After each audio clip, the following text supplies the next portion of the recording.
Buenas noches, bienvenidos al conversatorio Tú y yo Mali. Hoy día tenemos un conversatorio muy especial con los arquitectos que han participado de la elaboración del espacio del Mali en Casacor, que es el espacio del coleccionista. Primero que nada, quiero agradecer a nuestros patrocinadores, así que muchísimas gracias a UBS, el estudio Rebasa Alcázar y de las Casas, Revista Cosas, Nancy Lee, Transporte de Arte y por supuesto, muchísimas gracias a Casacor. Quiero darles la bienvenida presentando a los panelistas de esta noche. El arquitecto Pascual Celis nos acompaña hoy, graduado de la Universidad Politécnica de Cataluña con una maestría en Arquitectura, Sostenibilidad, Urbanismo y Ahorro Energético. Su práctica se ha desarrollado en Estados Unidos, España, Colombia, México y Perú, con un énfasis en diseño y construcción. Cuenta con un amplio espectro de obras, desde urbanizaciones residenciales, centros comerciales, colegios, paisajismo, interiorismo y desarrollo mobiliario. La arquitecta Mariana Leguía también nos acompaña hoy.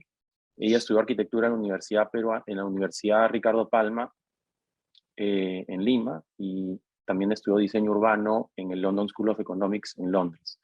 Luego de desarrollar su práctica en California, en Estados Unidos y en Londres, estableció Llama Urban Design con Angus Lori en Lima. El trabajo de Llama ha sido reconocido y publicado a nivel local e internacional. En el 2016 ganaron el primer premio del concurso internacional para la ampliación del Museo de Arte de Lima. Su trabajo también ha sido nominado por el MCHAP Arquitectura Emergente en el 2018. Desde el 2020, Mariana vive en Toronto y combina su práctica con la investigación y la docencia en los programas de maestría, tanto en Lima como en Toronto. Nos acompaña también la arquitecta Lorena Piana, graduada de la Universidad Peruana de Ciencias Aplicadas, con experiencia en la docencia en el taller de arte y arquitectura de la UPC. Ella es socia fundadora del estudio Park. Junto a ella también está su socia, Roxana Paniagua, arquitecta graduada de l'École Spéciale d'Architecture, con estudios también en la Universidad Peruana de Ciencias Aplicadas. Ella, como socia fundadora del estudio Park, tiene experiencia en diseño de proyectos residenciales, comerciales e institucionales. La arquitecta Kairel Gubins también nos acompaña hoy. Ella es graduada de la Universidad Peruana de Ciencias Aplicadas con una maestría en diseño urbano de la Universidad de Sydney. Su práctica profesional es en diseño y supervisión de obras, con un enfoque en vivienda multifamiliar, unifamiliar y comercial. Ha sido docente también de la Facultad de Arquitectura de la UPC para el taller de diseño urbano. Y bueno, me presento a mí mismo. Soy Gonzalo Lee, presidente del Comité de Subasta y también miembro del Consejo Directivo del Mali. Quiero esta noche acompañar a los arquitectos contando un poco cuál ha sido el proceso de diseño que se ha seguido para lograr este espacio. Entonces les voy a dar unas breves palabras antes de comenzar con cada uno de ellos. La participación del Mali en Casacor nace con la motivación del Comité de Subasta de contar con un espacio para el soporte y articulación de las obras de arte y diseño de autores que forman parte de los catálogos de la subasta del Mali. Como saben, desde hace 27 años, la subasta del Mali ha sido un espacio continuo donde presentamos obras con un arco curatorial muy amplio, que van desde las tradiciones regionales, pasando por arte moderno hasta el arte contemporáneo también. Bueno, contarles que al mismo tiempo las elecciones de las obras de arte para el espacio en Casacor estaba también animada por una actitud cada vez más compartida en el Comité de Subasta y creo que también en el Perú, que es la de consolidar nuevas formas de entender el arte, animadas por una relación cada vez más horizontal entre las distintas esferas de la creación plástica del país, ¿no? Hay un concepto que siempre conversamos en el Comité de Subasta, que es la contemporaneidad de la tradición, ¿no? ¿Cómo podemos convivir con obras artísticas o en este caso también de diseño en espacios en un mismo espacio, en espacios comunes, ¿no? Cómo lograr esa convivencia. Es así que para este espacio decidimos elegir piezas de distintos tiempos históricos y de muy diversas regiones del Perú. En la búsqueda por desarrollar estos lineamientos que sirvan para poder convocar al grupo de arquitectos a plasmar esta idea en el espacio, invité a la arquitecta Mariana Leguía a acompañarme a desarrollar un concepto arquitectónico para lo que sería el espacio del coleccionista. Partimos de una reflexión sobre el proceso cotidiano de formación de un coleccionista. Ahora Mariana les contará un poco más. Y por supuesto que esta reflexión fue nutrida con muchas conversaciones con el área de curaduría del MALI. Este concepto desarrollado con Mariana luego fue trasladado a los arquitectos que nos acompañan esta noche, Pascual, Cairel, Roxana y Lorena, quienes son los profesionales a cargo de diseñar y ejecutar la obra. Ellos fueron los encargados de elegir o de recrear la atmósfera necesaria para resaltar las piezas elegidas por el comité de subasta. Y por supuesto que ellos propusieron la paleta de materiales, el color e iluminación, donde ellos también les van a contar un poco más. Entonces, le doy la bienvenida a Mariana, quien empezará explicando el tema conceptual del espacio del coleccionista que tiene el MALI en Casa Cor. Mariana, bienvenida. Gracias, Gonzalo, y gracias por la invitación. Creo que este trabajo y este proyecto es el resultado de un trabajo monumental realmente por parte de los arquitectos, los otros arquitectos en el conversatorio de hoy.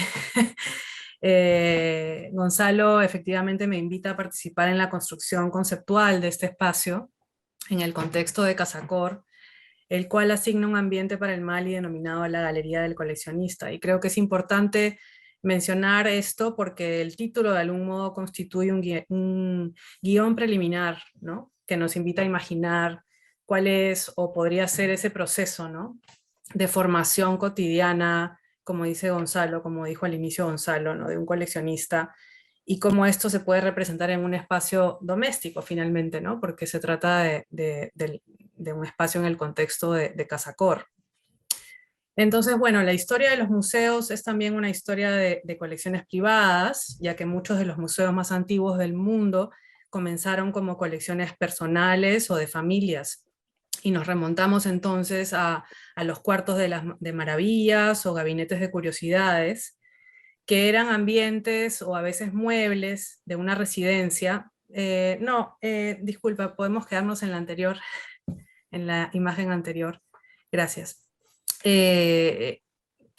Bueno, como decía, que eran los gabinetes de curiosidades, que eran ambientes o a veces muebles de una residencia en donde los usuarios generalmente de la élite europea, ¿no? Durante el siglo XVI a XVIII, coleccionaban y exponían objetos llegados de todos los rincones del mundo, ¿no? Y estas colecciones se convertían de algún modo en enciclopedias, en exposición y objetos de consulta que ayudaron a la construcción del conocimiento, ¿no? Y aquí podemos ver en esta imagen del catálogo ilustrado de la colección, ¿no? En la representación del gabinete de curiosidades de Ole Worm o Laos Worm, que data del siglo XVII, ¿no? Mediados del siglo XVII, ¿no? Y que más adelante se convertiría en la colección que creó el Museo Bormianum, y luego el Museo de Geografía, el Museo Geológico y de Historia Natural. Entonces, si pasamos a la siguiente imagen, por favor. Bueno, digna heredera de este legado es la casa del museo del arquitecto John Soane, creada en Londres a inicios del siglo XIX, en Lincoln's Inn Fields, y me pareció bonito mostrar esa imagen porque además es una casa, ¿no? de escala doméstica,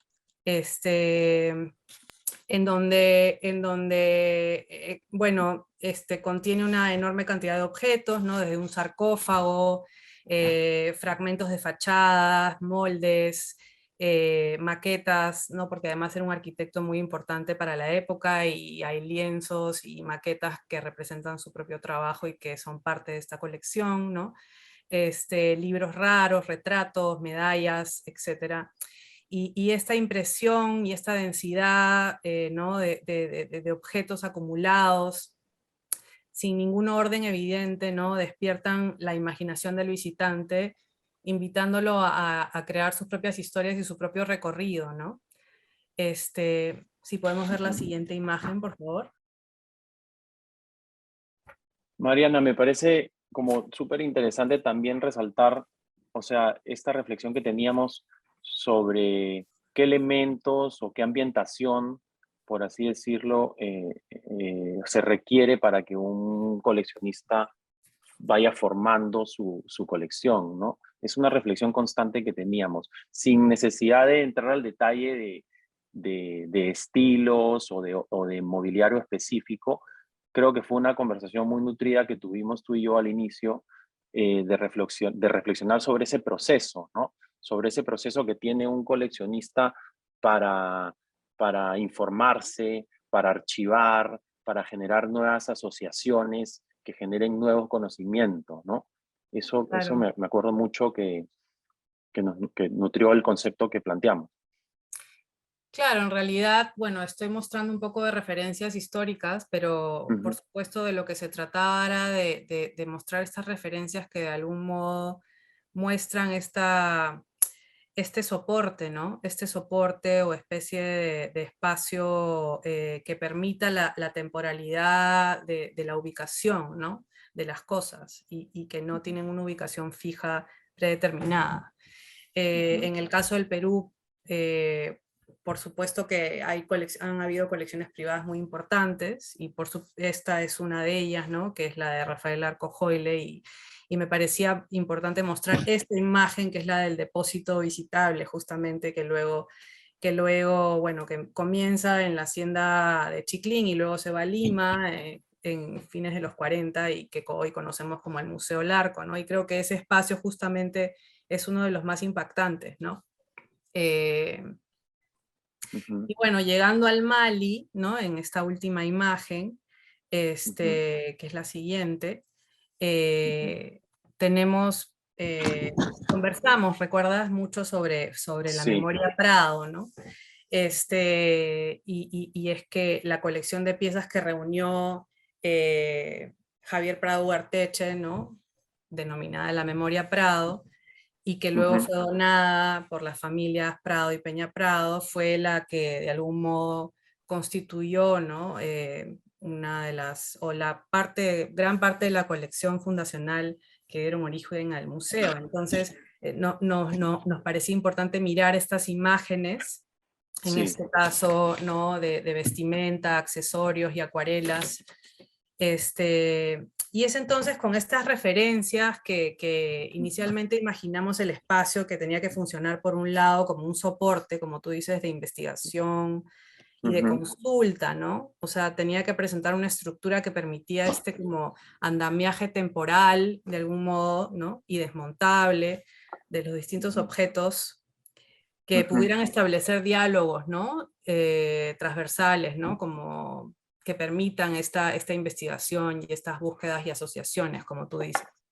Pero por otro lado, también tenía que responder un poco a las condiciones existentes dadas por el espacio que nos daba Casacor, ¿no? Que ujú, presentaba una condición de bisagra, de ujú, circulación entre muchos ambientes de la casa principal, ¿no? Entonces, creo que el reto estuvo ahí ujú. y me pareció un ejercicio bonito, ¿no? Que bueno, ahora Algo, no sé. algo que miramos mucho de la mano con los curadores, Mariana, también fue eh, el estilo o la forma como Prado exhibía los distintos objetos de su interés, ¿no? Las distintas obras de su interés, porque de alguna forma ponía en un espacio quizás para la época mucho más horizontal eh, las piezas de origen arqueológico, por así decirlo, al mismo nivel de obras de arte, ¿no? O Sí, incluso tenía piezas de vestuario, de colección, o, por ejemplo, esta colección de abanicos, que también las exhibía con otro tipo de elementos, ¿no? Entonces, nos llamó muchísimo la atención eso, recuerdo, ¿no? Ese espacio mucho más horizontal que él generaba en cuanto, por ejemplo, piezas que quizás tendrían un carácter más antropológico, él las mostraba también al mismo nivel como piezas de arte contemporáneas del momento, ¿no? Sí, generaba esas asociaciones y me parecía importante. Me acuerdo que conversamos mucho bueno, porque cuando empezamos a pensar sobre el espacio no sabíamos finalmente cuáles iban a ser las piezas, ¿no? Que iban a estar Es ahí. cierto. Entonces, también Ujú, imaginábamos qué piezas podrían estar ahí, ujú, que hablen del territorio, ¿no? Y que ujú, finalmente son las que nos hablan del junco en la costa, o, ujú, ¿no? O de los tejidos y la cerámica y la piedra. Finalmente también son un reflejo de las tradiciones en el territorio, ¿no? sí, Este, y me parecía que de algún modo eso también estaba implícito eh, en estos archivos, ¿no? Y en estas referencias que estuvimos mirando. es cierto. Bueno, o sea, de alguna forma llegamos a esta conclusión como conceptual de a este espacio denominado espacio del coleccionista, subdividirlo en dos ambientes, ¿no? Que era el gabinete y la galería. El gabinete siendo un lugar de investigación para el coleccionista que contenía como un archivo de piezas y distintos elementos que él podía estudiar, como libros y distintas agrupaciones que él podía hacer en un soporte más flexible quizás. Y el otro espacio era como la galería, ¿no? Que era el espacio de exhibición, como donde él ya presentaba las asociaciones finales que había construido, ¿no? Y estos dos ambientes era como importante en el concepto que se muestren con un elemento bisagra o como algún tipo de mueble bisagra que genere, digamos, la conexión entre ambos. Sí, Pero correcto. bueno, yo creo que podemos como seguir avanzando porque todos tienen muchísimas cosas que contar y Pascual y Roxana van a contarnos un poco sobre la lectura que tuvieron del espacio físico que recibimos y también cómo hicieron para plantear, digamos, el aterrizaje de este concepto en el espacio. Ok, podemos volver a la imagen anterior. Entonces, este espacio es un espacio que es el espacio de la casa y era un espacio que es un espacio en L. Entonces, el espacio más pequeño, que es el que vemos aquí, con varias circulaciones además, o sea, en este espacio pequeño es el que iba a ser el espacio del coleccionista y es el espacio por donde es como la ruta por donde entra todas pues, las personas que van a pasar por Casacor. Entonces, la idea de este espacio era que un espacio como de cobijo, hacerlo un espacio más íntimo, que era el espacio donde él tenía como la colección, y el otro espacio, vamos al otro espacio, Ujú, el otro espacio, la otra imagen, es un espacio que en esa foto se ve pequeño, pero es un espacio más grande, donde tiene muchos accesos y donde tiene muy buena luz. Entonces pensamos que este era el espacio de la galería, donde él iba a exponer y a contemplar sus piezas y su colección. Volvamos a la otra imagen, podemos decir, bueno, entonces ahí lo vemos en el esquema, vamos al ujú. esquema. Entonces, como ven, es un espacio en L, donde la parte superior, que es el espacio del coleccionista, pues como su despacho, es el espacio más pequeño y también el espacio más oscuro, y el espacio inferior es la galería, que decidimos que era el espacio de la contemplación. Sigamos.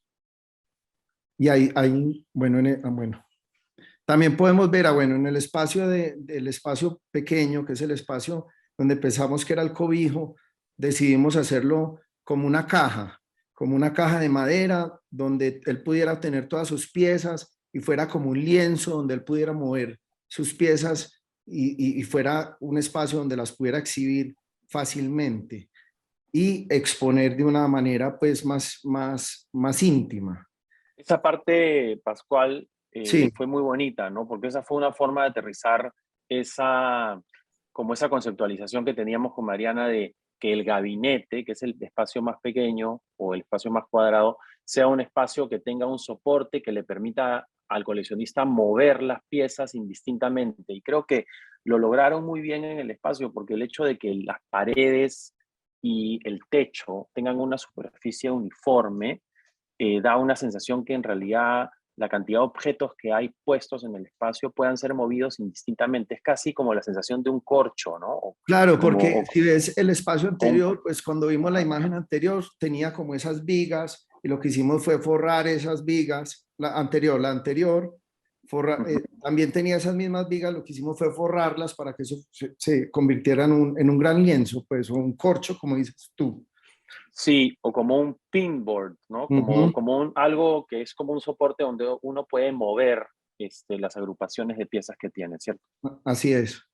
Entonces, la idea que entre los dos espacios, vamos a la próxima, entre los dos espacios teníamos este mueble, que la idea era un mueble que fuera un mueble bisagra o un mueble que pudiera como compartir los dos espacios o tejer los dos espacios. Esa era la idea. Un mueble biombo donde sería un mueble donde también las piezas se pudieran exhibir. Entonces ahí fue cuando fuimos a la otra idea, vamos a la próxima imagen, que pasar del espacio más oscuro a la luz. Entonces ahí fue cuando decidimos volver este espacio como una gran galería, más renacentista, como con más luz, dejando que la luz penetrara y además pues, ese biombo que se fuera como volviendo desde lo más, volvamos al anterior, por favor, como ahí se ve, de lo desnudo que une los dos espacios como lo más permeable a que se fuera tejiendo a lo más macizo ya con el tejido. Y también hubo una decisión pues de las orquídeas, hablando de lo botánico, Mariana, que era muy importante, ¿cierto? En la investigación. Pues Es cierto. Con Mariana, tú puedes contar un poco de eso, ¿no? De esos primeros coleccionistas y esa mirada que tenían. Sí, bueno, en realidad también había un tema con el espacio exterior que estaba justo al frente de este ambiente, ¿no? Que es la huerta, que bueno, es parte de otro espacio, pero que me parecía importante que haya un vínculo, ¿no? Entre los ambientes de la casa. Entonces había una conversación bonita entre la huerta y lo que finalmente se colocó en este biombo estantería, como le llaman ustedes. y, Que es esta colección de orquídeas tan bonita, que sí, finalmente nos recuerda a esa catalogación botánica de los antiguos coleccionistas. claro, y Perú pues, tiene toda esta biodiversidad de orquídeas, Gonzalo. Sí, de hecho, una parte, o sea, parte de la idea de las orquídeas también era, eh, digamos, reflexionar sobre el tema de la sostenibilidad, que es un tema central en Casacor, ¿no?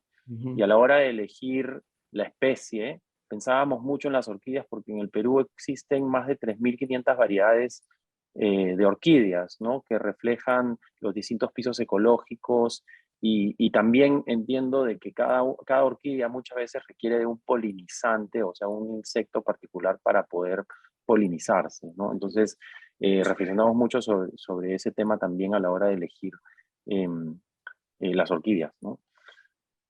Ok, listo. Entonces, Roxy, quizás nos podrías contar un poco también a la hora de plasmar, ¿no? De plasmar este concepto, las distintas tipologías que se eligieron en el espacio, ¿no? O sea, habían dos tipologías interesantes que era el biombo repisa, que es el que divide los dos ambientes, y el retablo, de los cuales Lorena y Gael nos van a contar un poco más, pero Roxy tuvo este rol muy importante o sea, se imaginan lo difícil que puede ser 5 o 6 arquitectos trabajando juntos. Realmente era todo un reto, ¿no? Pero Roxy fue la que, digamos, aterrizó el concepto y lo plasmó en los planos, ¿no? Ella fue la que encargada de centralizar toda esta información. Sí, después de tener el concepto claro, como lo hablamos después que tú y Mariana lo definieron como dos hemisferios, ¿no? Distintos, es realmente lo que logramos, ¿no? Ahí se puede ver también como en el corte, el lado izquierdo, que es el gabinete del coleccionista, se ve con una piel mucho más cálida, pusimos mucha madera, esta alfombra que si bien no es madera, pero por el color lo pareciera, y decidimos que el espacio de la galería, que sería un área y un recorrido de contemplación, ¿no? Que como bien dijo Mariana, también hay una conexión linda entre lo que se escogió, que son las orquídeas, que es lo que este coleccionista expondría, y este jardín lindo que se armó al lado derecho, que lamentablemente no tenemos una foto, pero quedó muy bien, es como un bosque de olivos, y también se hizo una esquina con orquídeas típicas de Perú. Es un lugar mucho más iluminado, ¿no? Que en alguna primera instancia pensamos en usar madera, pero luego surgió la idea de que qué tal si lo hacemos, o sea, blanco como un museo, tal cual.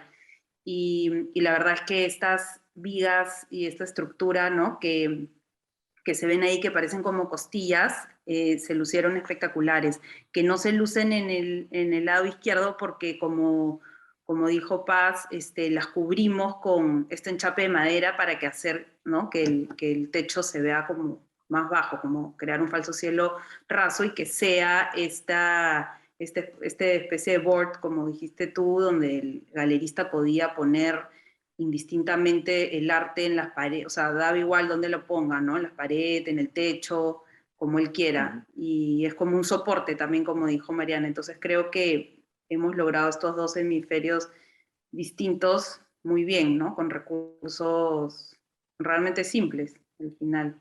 Y además, Roxana, creo que fue muy acertada o sea, ustedes tuvieron mucha delicadeza a la hora de elegir el tipo de madera que usaban, ¿no? Por ejemplo, recuerdo que si era madera local, ustedes trataron de que sea madera recuperada, y la madera que vino importada justamente para los enchapes, que es un enchape diseñada por Lisonian Partners, ¿no?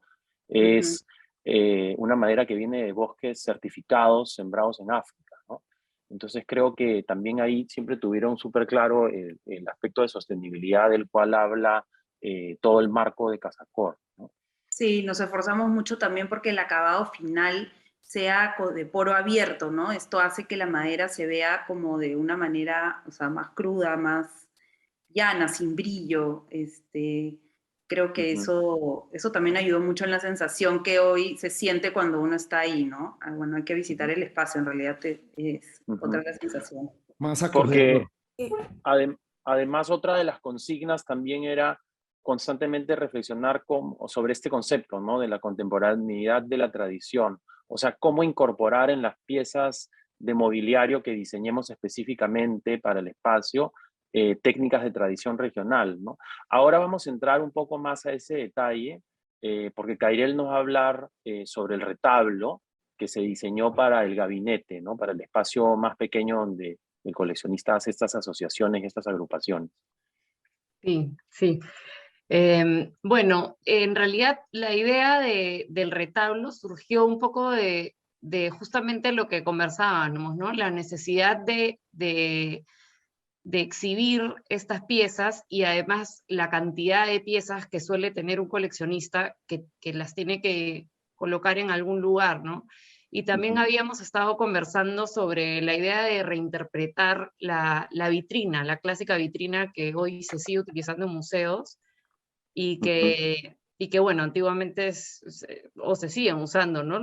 Para colocar y exhibir los objetos. Entonces, de una forma lúdica, como que llegamos a la idea del retablo, más que todo porque de alguna manera con esta idea, esta recarga de elementos y de objetos, y de nuevo con la idea de reinterpretar la vitrina, surgió la idea del retablo, ¿no? Y en este caso utilizarlo de una manera divertida y útil para exhibir distinto tipo de piezas, que en este caso fueron esculturas y textiles amazónicos, ¿no? Sabíamos que Lili Sandoval tiene unas piezas que están en la subasta, unas esculturas quené de un nacimiento, pero decidimos utilizar otras piezas suyas, que son estos animales quené, para colocarlas en el retablo, ¿no? En el interior, como parte de la colección de este coleccionista. Y utilizar los textiles de Mari Rodríguez en las puertas, de nuevo en alusión a las puertas del retablo, ¿no? Y otro aspecto del retablo que nos parecía importante era el fondo de los retablos. Si volvemos a la primera del retablo, el fondo por lo general es un color fuerte que permite que los personajes ¿no? los objetos sobresalgan, ¿no? Sí. Como en este caso es el azul. Y nosotros nos fuimos por el color rosa cislo, que además es bastante simbólico para el Mali porque se ha utilizado en últimas muestras, ¿no? Bueno, decidimos colocar, o sea, era evidente que este espacio tenía que estar como parte de la vitrina de alguna manera del coleccionista en el gabinete, y teníamos el espacio ideal porque teníamos un nicho a todo lo largo del ambiente. Entonces cubrimos parte de él y centramos el retablo. Jugamos con las profundidades de las repisas para que se sienta más cargado y le colocamos la iluminación, ¿no? Y bueno, creo que quedó bastante O sea, en el bien. fondo existen como unas repisas que son, o sea, son como unos pequeños podios sólidos para que piezas que están en la parte de atrás puedan Sí, lucirse mejor, ¿cierto? sí, exacto. Creo que Sí. fue como súper acertado, además, o sea, los paneles, o sea, el diálogo que se genera entre los animales de diseño Kené y el diseño del textil que va en las puertas, ¿cierto, Kai? Sí, sí, quedó espectacular. Sí. Sí, Y por el color. ejemplo, el color, ¿no? O sea, porque lo interesante es la asociación que genera, ¿no? O sea, por ejemplo, en esta foto estamos viendo las telas Isconagua pintadas por Mari Rodríguez. De hecho, Mari Rodríguez está en la foto. Recientemente, las abuelas Isconagua han decidido transmitir esta práctica de los diseños Isconagua a sus nietas. Aparentemente hay como una generación perdida que no continuó con esta tradición. Entonces es muy lindo la asociación que hicieron ustedes de colocar como en la puerta del retablo, que a la hora que se cierra se vuelve un espacio íntimo, a la hora de abrirlo que se luzcan estos diseños Isconagua, ¿no? Que son diseños tan conectados con la cultura shipibo. O sea, esa parte me pareció que fue un lindo resultado, ¿no? Bueno, quiero invitar a Lorena Piana, que nos va a hablar de otra de estas tipologías de mobiliario que surgieron a la hora de aterrizar el concepto, ¿no? Del espacio. Y justamente esta pieza o esta tipología es el elemento bisagra entre los dos ambientes, ¿no? Entre el ambiente del gabinete y el ambiente de la galería. Así que, Lore, te escuchamos. Hola, ¿qué tal? Bueno, les voy a contar un poco nuestra experiencia. Fue un reto súper grande porque, como dice Gonzalo, era un elemento que tenía que exhibir muchas piezas. Al inicio pensamos exhibir piezas de arte, luego terminó albergando a 72 orquídeas y era una pieza que tenía que servir como de bisagra, además, para conectar ambos espacios, ¿no? Y prácticamente ocupa 8,5 metros de largo y está compuesto por 4 paneles. Decidimos crear un biombo de 4 caras cada biombo, y que esos 4 biombos, podemos ir pasando las imágenes, forman un gran mueble con 3 niveles de repisas, ¿no? Fueron creados individualmente. Se trabajó primero con una carpintera que trabajó en madera guairuro torneada de 4 centímetros de diámetro. Trabajamos la madera al natural, es una madera que está en bosques protegidos, y la dejamos en natural, le pusimos un aceite de plantas naturales para que quede tal cual la encontramos en madera seca. Y luego, con el soporte del Mali, teníamos la idea de tejerlo, ¿no? Con una fibra natural. Se nos ocurrió trabajar con el junco, y ellos nos pasaron el contacto de 2 artistas, dos artistas que trabajan con junco. Una de ellas es Fidela, que vive en Huacho, con quien empezamos a trabajar, a hacer las muestras, para hacer las pastillas, y al mismo tiempo trabajamos con Luz Goicochea. Aquí en las imágenes pueden ver a la izquierda el junco, como es al natural, en los humedales en Huacho, es en la playa Paraíso. Desde ahí se extrae el junco, luego pasa por un proceso de secado, que lo secan al sol, y luego de ese proceso lo traen a Lima cada cierto tiempo, más o menos cada 3 o 4 semanas llega un lote a Lima para que las tejedoras acá en Lima puedan fabricar distintos objetos, ¿no? Hay lámparas, hay canastas, hay carteras, ¿no? Nosotros les dimos el reto de fabricar 22 pastillas con una medida estándar, con un acabado arriba, con otro acabado abajo, y que los laterales queden completamente sueltos, porque de esa forma teníamos el espacio para poder tejerlo a nuestros elementos de madera, ¿no? el trabajo nos resultó un poco más fácil hacerlo con Luz, porque Luz, que es parte de la familia Goicoechea, reside en Lima y son varios hermanos y trabaja con junco grueso. Fidela, que vive en Huacho, trabaja con junco fino, y el trabajo es como un poquito más tedioso y más difícil, más delicado, ¿no? Entonces el trabajo iba a tomar muchísimo más tiempo y no teníamos tampoco tanto tiempo porque teníamos una fecha de entrega. Entonces trabajamos con Luz 22 piezas de junco que luego llegaron a nuestra oficina y empezamos a tejerlas. Luego tuvimos otro problema, que los biombos, al estar hechos de madera, pesaban demasiado. Entonces el junco, claro, las 22 pastillas las trajimos, y de ahí cuando estábamos en la oficina tenían que amarrarlas como cuando lo tejen, que es sentado en el piso con los pies haciendo presión hacia abajo y jalando esta fibra natural que se tiene que mojar para trabajar, para trenzarse y para doblarla. ¿Y qué pasaba? Que la madera pesaba muchísimo. La chica María Teresa, que vino a ayudarnos a trabajar con Luz Goicoechea, le dio tendinitis. Estábamos en mitad del primer biombón, teníamos que forrar todos los stocks, se tuvo que ir a su casa, nosotros dijimos, ya no vamos a poder hacerlo. Felizmente vino Ever, nos ayudó. El primer biombo que tejimos fue el que tenía los 8 paneles completamente tejidos. No sé si fue una buena o una mala idea, porque nos ayudó a ver todos nuestros errores así de frente, porque como estaba todo tejido, casi no había espacio para meterlo. No sé si hay otra foto. En la foto de acá de la derecha se puede ver el espacio entre las bisagras de los biombos. Era súper chiquito, con la justa si pasaba un junco y otro junco, y luego lo cortábamos. Pero al final, claro, de los errores uno va aprendiendo, y eso también nos facilitó a que el biombo semitejido y el biombo que solamente tiene el listón en el medio salgan muchísimo más nítidos e impecables. Y otro gran reto es que había un carpintero. Aquí pueden ver el espacio donde está la maceta en el medio, ven el pedacito chiquitito que queda entre el junco tejido y una de las barras verticales. Y otro gran reto era que nosotros habíamos mandado a hacer las repisas, pero las repisas venían del enchape italiano, del área del coleccionista. Entonces nosotros teníamos que dejar 4 centímetros entre un junco y la madera, para que estas repisas atraviesen los biombos y formen este gran elemento, ¿no? Y a la hora de estar armando los juncos, de pronto yo veo que no estaban los 4 centímetros. Con ojo arquitecto te das cuenta del toque si hay unos milímetros de más, ¿no? ¿Qué pasaba? Que algunas pastillas, en lugar de medir 60, medían 61, y bueno, esas cosas pasan, tuvimos que resolverlo, pegarlas un poquito más para arriba, amarrarlas, y bueno, son trabajos que están hechos a mano. Felizmente, Luz y Ever nos ayudaron muchísimo en solucionarlo, y nada, pudimos completarlo, llegarlo a tiempo, llevarlo a Casacor y poderlo instalar.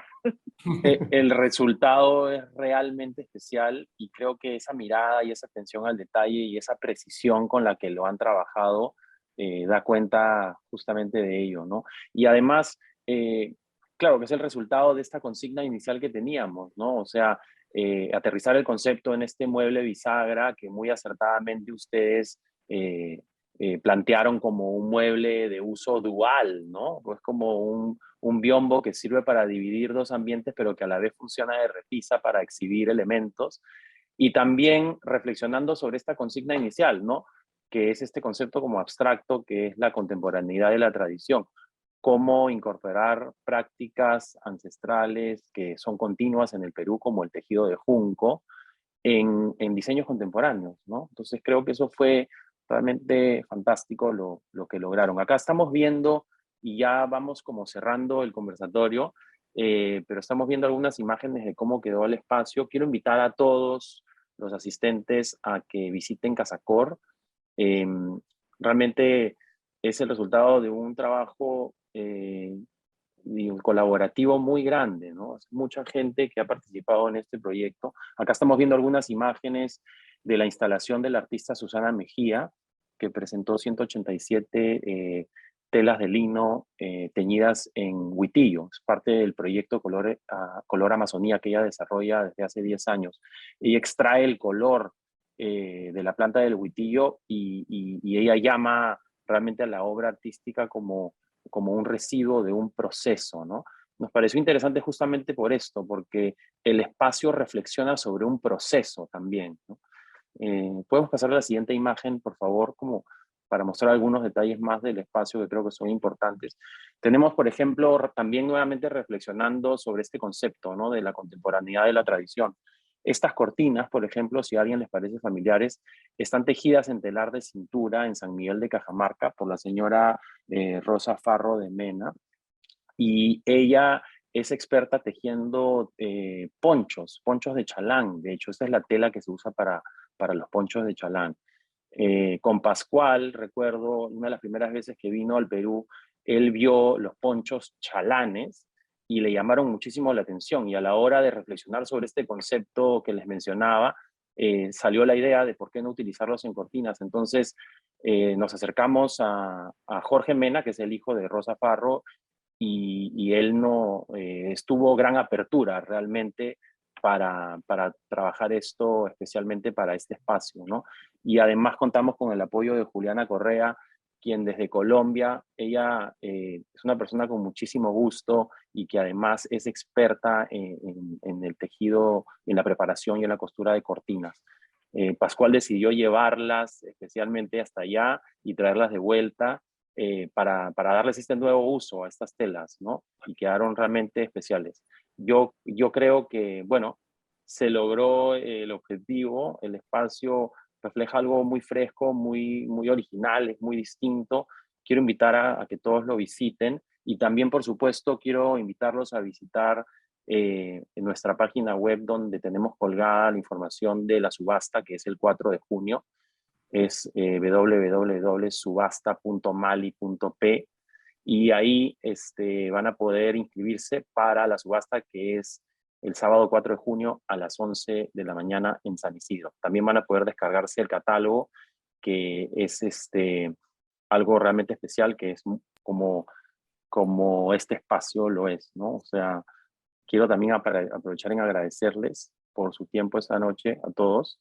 Gran equipo y realmente gran labor. Muchísimas gracias por acompañarnos al Mali en este super proyecto. Gracias. Gracias a ti. Gracias a todos. Gracias, Gonzalo. Gracias. Nos vemos, gracias. Gracias.